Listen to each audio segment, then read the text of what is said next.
Assalamualaikum everyone. Today we will change the clutch fluid of my car, Toyota model E110. That's 1997 2000. Okay, so let's do it, guys.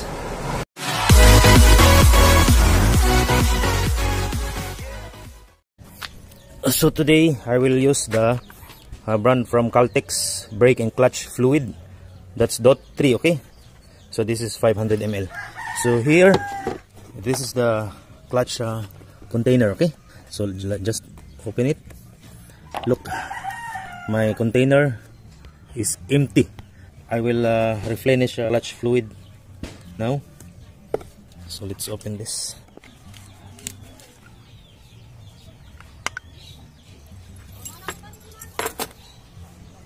So now open this a little bit.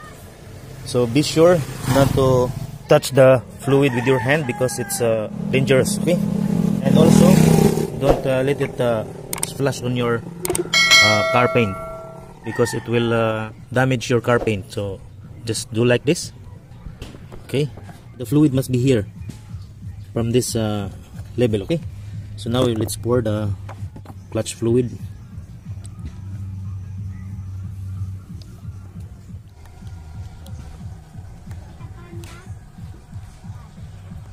Okay, now it's okay.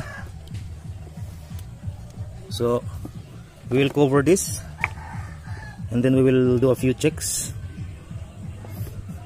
And then here is the, we have to expel some old clutch fluid here.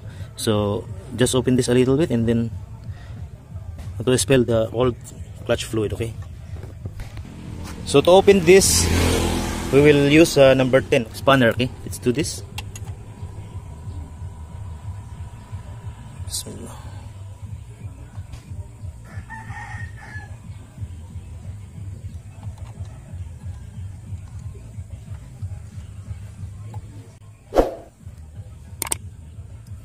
See?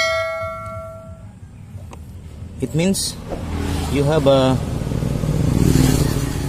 clear yellowish color fluid, clutch fluid. So it means it's empty. It's already empty, and now we already added the clutch fluid. So let's check the clutch pedal. So here is the clutch pedal. Okay, this one. Okay, well, let's check that. If it's pouring more, see, it's pouring more. Okay, I will tap the pedal there.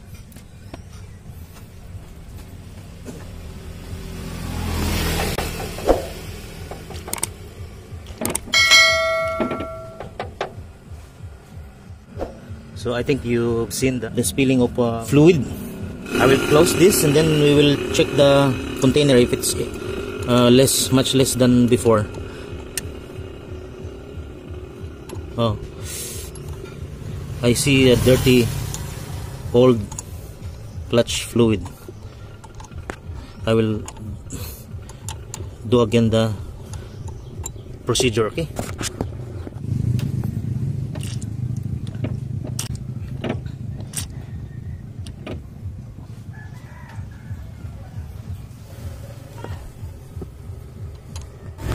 and then check the clutch fluid container.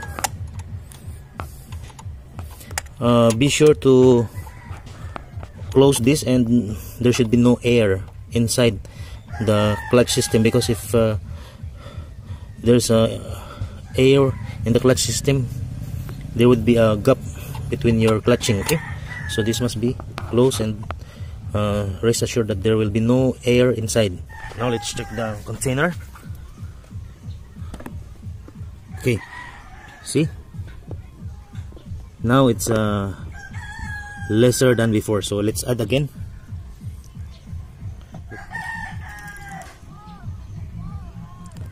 Okay, I think that's enough.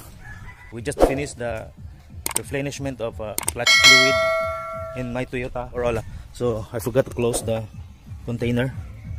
Okay, now let's check the car clutch.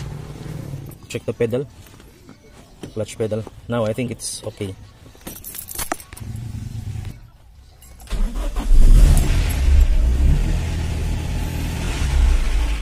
Then I will check my clutch in just few minutes.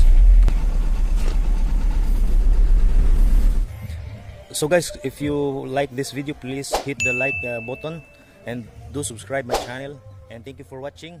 Assalamualaikum.